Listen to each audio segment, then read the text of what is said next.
ಸ್ನೇಹಿತರೆ, ಮೀಡಿಯಾ ಮಾಸ್ಟರ್ಸ್ಗೆ ಸ್ವಾಗತ ಸುಸ್ವಾಗತ. ಗೆಳೆಯರೆ, ಲೆಬನಾನ್ ಮೇಲೆ ಇಸ್ರೇಲ್ ತಾನು ಮಾಡ್ತಾ ಇರೋ ದಾಳಿಯನ್ನು ತೀವ್ರಗೊಳಿಸ್ತಾ ಇದೆ. ಬುಧವಾರ ನಡೆದ ದಾಳಿಯೊಂದರಲ್ಲೇ ಲೆಬನಾನ್ನಲ್ಲಿ ಸುಮಾರು 72 ಮಂದಿ ಸಾವಿಗೀಡಾಗಿದ್ದು, ಅಲ್ಲಿ ಇದುವರೆಗೆ ಪ್ರಾಣ ಕಳ್ಕೊಂಡವರ ಸಂಖ್ಯೆ 620 ದಾಟಿದೆ. ಇದರ ಜೊತೆಗೆ ದಕ್ಷಿಣ ಲೆಬನಾನ್ ಮೇಲೆ ವಾಯುದಾಳಿಯ ಜೊತೆಗೆ ಸೇನೆಯನ್ನು ಕೂಡ ನುಗ್ಗಿಸುವ ಬಗ್ಗೆ ಇಸ್ರೇಲ್ ಸಿದ್ಧತೆಗಳನ್ನು ಮಾಡಿಕೊಳ್ತಾ ಇದೆ. ಇಸ್ರೇಲಿ ಆರ್ಟಿಲರಿಗಳು ಹಾಗೂ ಟ್ಯಾಂಕ್ಗಳ ಜೊತೆಗೆ ವಿಶೇಷ ಪಡೆಗಳು ಲೆಬನಾನ್ಗೆ ನುಗ್ಗಿ ಹೆಜ್ಬುಲ್ಲಾಗಳನ್ನು ಅಲ್ಲಿಂದ ಓಡಿಸುವ ಕಾರ್ಯಾಚರಣೆಯನ್ನು ಕೈಗೊಳ್ಳೋದಕ್ಕೆ ಸಿದ್ಧತೆಗಳನ್ನು ಮಾಡಿಕೊಳ್ತಾ ಇರೋದಾಗಿ ಇಸ್ರೇಲ್ ಡಿಫೆನ್ಸ್ ಫೋರ್ಸ್ ಹೇಳಿದೆ. ಈ ಮಧ್ಯೆ ಇಸ್ರೇಲಿನ ದಾಳಿಯಲ್ಲಿ ಹೆಜ್ಬುಲ್ಲಾ ರಾಕೆಟ್ ಫೋರ್ಸ್ನ ಕಮಾಂಡರ್ ಸಾವಿಗೀಡಾಗಿದ್ದಾನೆ ಅನ್ನೋ ಸುದ್ದಿಗಳನ್ನು ಹೆಜ್ಬುಲ್ಲಾಗಳು ಖಚಿತಪಡಿಸಿದ್ದಾರೆ.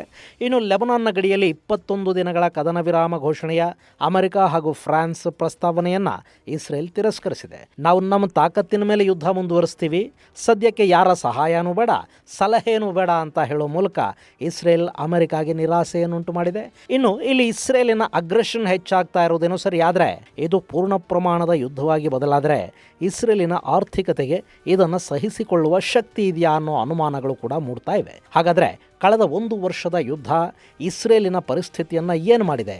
ಇಸ್ರೇಲ್ ಆರ್ಥಿಕವಾಗಿ ಇನ್ನೆಷ್ಟು ದಿನ ಇದೆಲ್ಲವನ್ನು ಸಹಿಸಿಕೊಳ್ಳುವ ಸ್ಥಿತಿಯಲ್ಲಿದೆ? ಬನ್ನಿ ನೋಡೋಣ.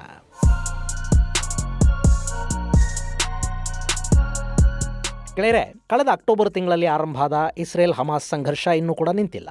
ಹಮಾಸ್ ಮೇಲಿನ ಯುದ್ಧವನ್ನು ಇಸ್ರೇಲ್ ಈಗ ಹೆಜ್ಬುಲ್ಲಾಗಳ ಕಡೆಗೆ ತಿರುಗಿಸಿದೆ. ಗಾಜಾನ ಹೆಚ್ಚು ಕಡಿಮೆ ಪುಡಿಗುಟ್ಟಿದ ನಂತರ ಈಗ ಹೆಜ್ಬುಲ್ಲಾಗಳ ನಡಮುರಿಯೋ ಕಾರ್ಯಾಚರಣೆಯನ್ನು ಇಸ್ರೇಲ್ ಕೈಗೆತ್ತಿಕೊಂಡಿದೆ.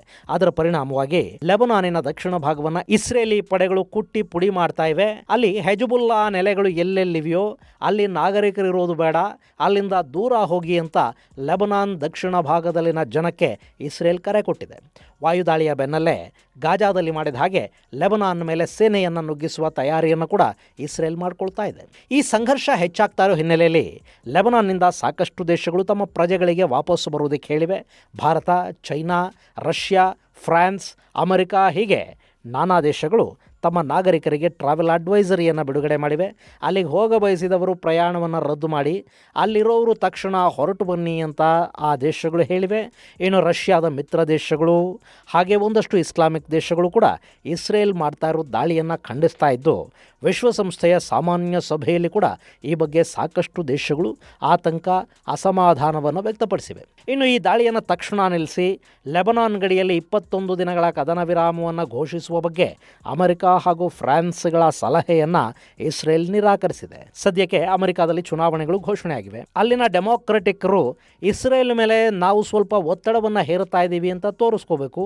ಆ ಮೂಲಕ ಅಮೆರಿಕಾದ ಸುಮಾರು 10 ಲಕ್ಷಕ್ಕೂ ಹೆಚ್ಚು ಮುಸ್ಲಿಂ ಮತಗಳನ್ನು ಪಡ್ಕೊಳ್ಳೋ ಕಡೆಗೆ ಕಮಲಾ ಹ್ಯಾರಿಸ್ ಕಣ್ಣಿಟ್ಟಿದ್ದಾರೆ. ಅಲ್ಲಿ ಮುಸ್ಲಿಂ ಮತಗಳಿಗೆ ಡೆಮೊಕ್ರೆಟಿಕರು ಹೆಚ್ಚೇನು ಕಷ್ಟಪಡಬೇಕಾಗಿಲ್ಲ. ಯಾಕೆಂದರೆ ಅವರು ಹೇಗೂ ರಿಪಬ್ಲಿಕ್ ಅಭ್ಯರ್ಥಿ ಡೊನಾಲ್ಡ್ ಟ್ರಂಪ್ ಅವರಿಗೆ ಮತ ಹಾಕೋದಿಲ್ಲ.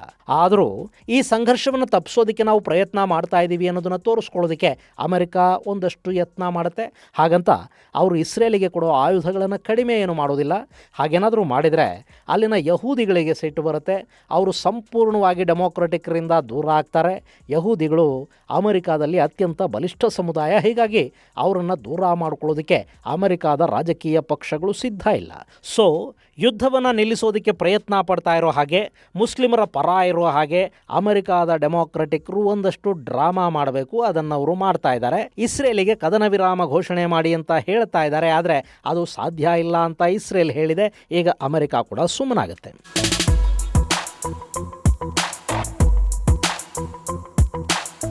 ಇನ್ನು ಇಸ್ರೇಲ್ ತನ್ನ ದಾಳಿಯನ್ನು ಇನ್ನಷ್ಟು ತೀವ್ರಗೊಳಿಸ್ತಾ ಹೋದರೆ ಹೆಜ್ಬುಲ್ಲಾಗಳ ಶಕ್ತಿಯಲ್ಲಿ ಕಡಿಮೆ ಆಗೋದರ ಜೊತೆಗೆ ಲೆಬನಾನಿನ ದಕ್ಷಿಣ ಭಾಗ ಸಂಪೂರ್ಣವಾಗಿ ಗಾಜಾದ ಥರಾನೇ ಆಗಿ ಹೋಗುವ ಸಾಧ್ಯತೆಗಳು ಕೂಡ ಇರುತ್ತವೆ. ಇನ್ನು ಹೆಜ್ಬುಲ್ಲಾಗಳಿಗೆ ಇರಾನ್ ಆಯುಧ ಸರಬರಾಜು ಮಾಡುತ್ತೆ. ಹಾಗೆ ಇರಾಕ್ನಿಂದ ಇರಾನ್ ಮೂಲದ ರೆಸಿಸ್ಟೆನ್ಸ್ ಪಡೆಗಳು ಕೂಡ ಹೆಜ್ಬುಲ್ಲಾ ಸಹಾಯಕ್ಕೆ ನಿಂತುಕೊಳ್ಳುತ್ತವೆ. ಯಮನ್ನ ಹೌತಿಗಳು ಈಗಾಗಲೇ ರಷ್ಯಾದಿಂದ ಆಯುಧ ಖರೀದಿಯ ಮಾತುಕತೆಗಳನ್ನು ಮಾಡ್ತಾ ಇವೆ. ಹೀಗಾಗಿ ಯಮನ್ಗೆ ರಷ್ಯಾದಿಂದ ಇರಾನ್ ಮೂಲಕ ಹೆಚ್ಚುವರಿ ಆಯುಧಗಳು ಬರುತ್ತವೆ. ಸೊ ಈ ಸಂಘರ್ಷ ಇನ್ನೂ ಒಂದಷ್ಟು ದಿನಗಳ ಕಾಲ ಮುಂದುವರಿಯೋದು ಗ್ಯಾರಂಟಿ. ಗೆಳೆಯರೆ, ಇದು ಹೀಗೆ ಮುಂದುವರಿತಾ ಹೋದರೆ ಇಸ್ರೇಲಿನ ಆರ್ಥಿಕ ಪರಿಸ್ಥಿತಿ ಏನಾಗಬಹುದು? ಇಸ್ರೇಲ್ ಜಗತ್ತಿನ ಬಲಿಷ್ಠ ಆರ್ಥಿಕತೆಯನ್ನು ಹೊಂದಿರುವ ದೇಶಗಳ ಪೈಕಿ ಒಂದು. ಅವರ ಜನಸಂಖ್ಯೆ 9.5 ಮಿಲಿಯನ್, GDP 25.5 ಸಾವಿರ ಕೋಟಿ ಅಮೆರಿಕನ್ ಡಾಲರ್. ಇಸ್ರೇಲ್ GDPಯಲ್ಲಿ ಜಾಗತಿಕವಾಗಿ 21ನೇ ಸ್ಥಾನದಲ್ಲಿದ್ರೆ ಪರ್ ಕ್ಯಾಪಿಟಾ ಅಂದ್ರೆ ತಲಾದಾಯದಲ್ಲಿ ಜಾಗತಿಕವಾಗಿ 18ನೇ ಸ್ಥಾನದಲ್ಲಿದೆ. ತಲಾದಾಯದಲ್ಲಿ ಸೌದಿ ಅರೇಬಿಯಾ ಇಸ್ರೇಲ್ಗಿಂತ 3 ಮೆಟ್ಟಿಲು ಮೇಲಿದೆ ಅಷ್ಟೇ. ಸೌದಿ ತಲಾದಾಯದಲ್ಲಿ 15ನೇ ಸ್ಥಾನದಲ್ಲಿದ್ರೆ ಇಸ್ರೇಲ್ದು 18ನೇ ಸ್ಥಾನ. ಇನ್ನು ಅತಿ ವೇಗವಾಗಿ ಬೆಳೀತಾ ಇರೋ ಆರ್ಥಿಕತೆಯ ದೇಶಗಳ ಪೈಕಿ ಇಸ್ರೇಲ್ ಕೂಡ ಒಂದು ಅನ್ನಿಸ್ಕೊಂಡಿದೆ. ಟೆಕ್ನಾಲಜಿ, ಮ್ಯಾನುಫ್ಯಾಕ್ಚರಿಂಗ್, ಸರ್ವಿಸ್ ಇಂಡಸ್ಟ್ರಿ, ವಿದೇಶಿ ವ್ಯಾಪಾರ, ಪ್ರವಾಸೋದ್ಯಮ, ಬ್ಯಾಂಕಿಂಗ್ ಮತ್ತು ವಿದೇಶಿ ಹೂಡಿಕೆಗಳು ಇವು ಇಸ್ರೇಲಿನ ಪ್ರಮುಖ ಆದಾಯದ ಮೂಲಗಳು. 2017ರ ಲೆಕ್ಕಾಚಾರಗಳ ಪ್ರಕಾರ ಇಸ್ರೇಲ್ನ ಒಟ್ಟು GDPಗೆ 21% ಕೊಡುಗೆಯನ್ನು ಕೊಡ್ತಾ ಇರುವುದು ಅಲ್ಲಿನ ಡೈಮಂಡ್ ಇಂಡಸ್ಟ್ರಿ. ಇನ್ನು ಆಯುಧಗಳು, ತಂತ್ರಜ್ಞಾನ, ಮಿಷನರಿ ಇವು ಇಸ್ರೇಲ್ಗೆ ಅತಿ ಹೆಚ್ಚು ಆದಾಯವನ್ನು ತಂದು ಕೊಡ್ತಾ ಇರೋ ಕ್ಷೇತ್ರಗಳು. ಆದರೆ ಕಳೆದ ಅಕ್ಟೋಬರ್ 7ನೇ ತಾರೀಕು ಇಸ್ರೇಲ್ ಮೇಲೆ ದಾಳಿಯಾದ ನಂತರ ಇಲ್ಲಿವರೆಗೆ ಇಸ್ರೇಲ್ ಸಂಪೂರ್ಣವಾಗಿ ಯುದ್ಧದಲ್ಲಿ ತೊಡಗಿಸಿಕೊಂಡಿದೆ. ಅದರ ಯುವಶಕ್ತಿ ಕಚೇರಿಗಳನ್ನು, ಫ್ಯಾಕ್ಟರಿಗಳನ್ನು ತೊರೆದು ಯುದ್ಧ ಭೂಮಿಯಲ್ಲಿ ಮತ್ತು ನಿರಾಶ್ರಿತ ಶಿಬಿರಗಳಲ್ಲಿ, ಯುದ್ಧ ಪೀಡಿತ ಪ್ರದೇಶಗಳ ಜನರ ಪುನರ್ವಸತಿಯಲ್ಲಿ ತೊಡಗಿಸಿಕೊಂಡಿತ್ತು. ಈಗೀಗ ಒಂದಷ್ಟು ಜನ ವಾಪಸ್ ಬಂದು ಕೆಲಸಗಳಿಗೆ ಮತ್ತೆ ಹೋಗೋದಕ್ಕೆ ಶುರು ಮಾಡಿದ್ದಾರೆ. ಹೀಗಾಗಿ ಅಲ್ಲಿ ತಯಾರಿಕಾ ವಲಯ ಸ್ವಲ್ಪ ಮಟ್ಟಿಗೆ ಸ್ಥಗಿತಗೊಂಡಿದೆ. ಇನ್ನು ಕಳೆದ ಜನವರಿಯಿಂದ ಜೂನ್ವರೆಗೆ ಇಸ್ರೇಲಿಗೆ 5 ಲಕ್ಷ ಪ್ರವಾಸಿಗರು ಭೇಟಿ ಕೊಟ್ಟಿದ್ದಾರೆ. ಸಾಮಾನ್ಯವಾಗಿ ಈ ಅವಧಿಯಲ್ಲಿ ಪ್ರವಾಸಿಗರ ಸಂಖ್ಯೆ 25ರಿಂದ 30 ಲಕ್ಷ ಮುಟ್ತಾ ಇತ್ತು. ಹೀಗಾಗಿ ಸುಮಾರು 5-6 ಪಟ್ಟು ಪ್ರವಾಸಿಗರ ಭೇಟಿ ಕಡಿಮೆ ಆಗಿದೆ. ಅಂದರೆ ಪ್ರವಾಸೋದ್ಯಮದ ಆದಾಯ ಕೂಡ ಅಲ್ಲಿ ಕಡಿಮೆ ಆಗಿದೆ. ಇನ್ನು ಇಡೀ ದೇಶ ಯುದ್ಧದಲ್ಲಿ ತೊಡಗಿಸಿಕೊಂಡಿರೋದ್ರಿಂದ ಅಲ್ಲಿನ ಸರ್ವಿಸ್ ಇಂಡಸ್ಟ್ರಿ ಅಕ್ಕಪಕ್ಕದ ಸೇಫೆಸ್ಟ್ ದೇಶಗಳಿಗೆ ಶಿಫ್ಟ್ ಆಗಿದೆ. ಆಯುಧಗಳನ್ನು ಇಸ್ರೇಲ್ ತಯಾರು ಮಾಡುತ್ತೆ, ಆದರೆ ಬಹುತೇಕ ಆಯುಧಗಳು ಈಗ ಅವರ ಸೇನೆಗೆ ಬೇಕಾಗ್ತಾ ಇವೆ. ಇನ್ನು ಹೊರ ದೇಶಗಳಲ್ಲಿ ಅವರು ಮಾಡೋ ಹೂಡಿಕೆಗಳು ಹಾಗೂ ಸಾಲಗಳಿಂದ ಬರುವ ಆದಾಯ ಬರ್ತಾ ಇದೆ. ಹಾಗೆ ದೇಶದ ಒಳಗೆ ಕೂಡ ಒಂದಷ್ಟು ಸಮಸ್ಯೆಗಳಾಗಿ ಕೂತಿವೆ.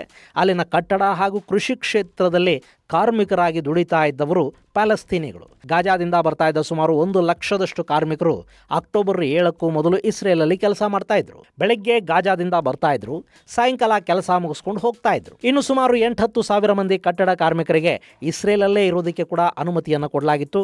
ಇವರಲ್ಲದೆ ಸುಮಾರು 10-20 ಸಾವಿರ ಮಂದಿ ಅನಧಿಕೃತವಾಗಿ ಇಸ್ರೇಲಿಗೆ ಬಂದು ಕೆಲಸ ಮಾಡಿ ಹೋಗ್ತಾ ಇದ್ದವರು ಇದ್ರು. ಅವರೆಲ್ಲರಿಗೆ ಇಸ್ರೇಲಿಗೆ ಬಂದು ದುಡುಕೊಂಡು ತಿನ್ನೋದಕ್ಕೆ ಅವಕಾಶವನ್ನು ಕೊಡಲಾಗಿತ್ತು. ಹಾಗೆ ಇಸ್ರೇಲಿನ ಕೃಷಿ ಹಾಗೂ ರಿಯಲ್ ಎಸ್ಟೇಟ್ ವಲಯದಲ್ಲಿ ಕಾರ್ಮಿಕರ ಸಮಸ್ಯೆಯನ್ನು ನೀಗಿಸ್ತಾ ಇದ್ದದ್ದು ಕೂಡ ಇದೇ ಗಾಜಾ ಭಾಗದ ವಲಸೆ ಕಾರ್ಮಿಕರು. ಆದರೆ ಯಾವಾಗ ಅಕ್ಟೋಬರ್ 7ರ ದಾಳಿ ನಡೀತೋ ಇಸ್ರೇಲ್ ಗಾಜಾದ ಎಲ್ಲ ಬಾಗಿಲುಗಳನ್ನು ಮುಚ್ಚಿ ಪ್ಯಾಲೆಸ್ತೀನಿ ಕಾರ್ಮಿಕರಿಗೆ ಅಲ್ಲಿ ಕೆಲಸ ಕೊಡೋದನ್ನು ನಿಲ್ಲಿಸಿದೆ. ಹೀಗಾಗಿ ಅಲ್ಲಿನ ರಿಯಲ್ ಎಸ್ಟೇಟ್ ಉದ್ಯಮ ತನ್ನ ಕೆಲಸವನ್ನು ನಿಲ್ಲಿಸಿದೆ. ಅವರು ಭಾರತದಿಂದ ಹಾಗೂ ಇನ್ನಿತರ ದೇಶಗಳಿಂದ ಕಾರ್ಮಿಕರನ್ನು ಕರೆಸಿಕೊಳ್ಳುವ ಪ್ರಯತ್ನವನ್ನು ಮಾಡ್ತಾ ಇದ್ದಾರಾದರೂ ಅವರಿಗೆ ಬೇಕಾದಷ್ಟು ಮತ್ತು ಅಗತ್ಯ ಪ್ರಮಾಣದ ಸ್ಕಿಲ್ ಇರುವ ಕಾರ್ಮಿಕರು ಸಿಗ್ತಾ ಇಲ್ಲ.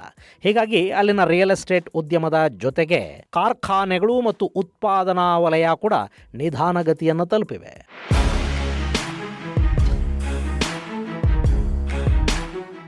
ಹಾಗೆ ಯುದ್ಧ ಪೀಡಿತ ಪ್ರದೇಶಗಳು ಅಂದರೆ ಗಾಜಾದ ಗಡಿಯಲ್ಲಿ ಮತ್ತು ಹೆಜ್ಬುಲ್ಲಾಗಳು ರಾಕೆಟ್ ದಾಳಿ ಮಾಡಬಹುದಾದ ಉತ್ತರ ಇಸ್ರೇಲಿನ ಗಡಿ ಭಾಗದಲ್ಲಿನ ಜನರನ್ನು ಸುರಕ್ಷಿತ ಪ್ರದೇಶಕ್ಕೆ ಕರ್ಕೊಂಡು ಹೋಗಿ ಅವರನ್ನು ಅಲ್ಲಿನ ಶಿಬಿರಗಳಲ್ಲಿ ಇರಿಸಲಾಗಿದೆ. ಅವರ ವ್ಯವಸ್ಥೆಗಳನ್ನು ಇಸ್ರೇಲ್ ಸರ್ಕಾರ ನೋಡ್ಕೊಳ್ತಾ ಇದೆ. ಇದರ ಪರಿಣಾಮ ಏನು ಅಂದರೆ ಇಸ್ರೇಲಿನ ಆರ್ಥಿಕ ಬೆಳವಣಿಗೆ ವಿಪರೀತವಾಗಿ ಕುಸಿತಾ ಇದೆ. ಅಫ್ಕೋರ್ಸ್ ಇಸ್ರೇಲಿಗೆ ಈ ಪರಿಸ್ಥಿತಿಯನ್ನು ಇನ್ನಷ್ಟು ದಿನಗಳ ಕಾಲ ನಿಭಾಯಿಸುವ ಶಕ್ತಿ ಖಂಡಿತ ಇರಬಹುದು. ಆದರೆ ಬೆಳವಣಿಗೆಯ ದರ ಕುಸಿತಾ ಹೋಗುತ್ತೆ.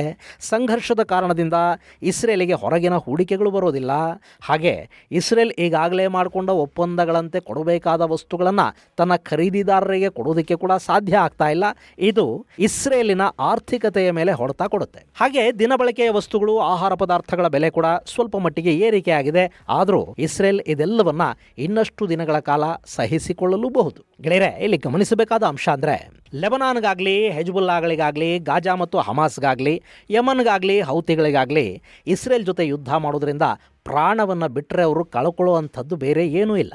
ಅವ್ರ ಬಳಿ ಏನಿದೆ ಕಳ್ಕೊಳ್ಳೋದಕ್ಕೆ? ಅಲ್ಲಿನ ಯಾವ ದೇಶ ಅಥವಾ ಪ್ರದೇಶ ಆದರೂ ಶ್ರೀಮಂತಿಕೆ, ನೆಮ್ಮದಿಯಿಂದ ಬದುಕ್ತಾ ಇದೆಯಾ? ಲೆಬನಾನ್ ಆರ್ಥಿಕ ಸಂಕಷ್ಟಕ್ಕೆ ಸಿಲುಕೊಂಡಿದೆ. ಅಲ್ಲಿ ದುಡಿದು ತಿನ್ನಬೇಕು ಅಂದ್ಕೊಂಡ ಜನ ನಾನಾ ಕಳ್ಳ ಮಾರ್ಗಗಳ ಮೂಲಕ ಯುರೋಪನ್ನು ಸೇರ್ತಾ ಇದ್ದಾರೆ. ಯಮನ್ನ ಪರಿಸ್ಥಿತಿ ಕೂಡ ಇದಕ್ಕಿಂತ ಭಿನ್ನವಾಗೇನಿಲ್ಲ. ಹಾಗೆ ಗಾಜಾ ಪಟ್ಟಿಯಲ್ಲಿ ವಿಶ್ವಸಂಸ್ಥೆ ಮತ್ತು ಇತರ ಇಸ್ಲಾಮಿಕ್ ದೇಶಗಳ ಭಿಕ್ಷೆಯ ಮೇಲೆ ಅಲ್ಲಿನ ಜನ ಬದುಕ್ತಾ ಇದ್ದಾರೆ. ಬಿಟ್ಟರೆ ಇಸ್ರೇಲಿಗೆ ಬಂದು ಅವರು ಕೆಲಸ ಮಾಡಿಕೊಂಡು ದುಡುಕೊಂಡು ತಿನ್ನಬೇಕಿತ್ತು. ಯುದ್ಧ ಅಲ್ಲಿನ ಜನರ ಆರ್ಥಿಕತೆಯನ್ನು ಹಾಳು ಮಾಡುತ್ತೆ ಅನ್ನೋ ಹಾಗಿಲ್ಲ. ಯಾಕೆಂದರೆ ಅಲ್ಲಿ ಸುಭದ್ರವಾದ ಆರ್ಥಿಕತೆ ಅನ್ನೋದೇ ಇಲ್ಲ.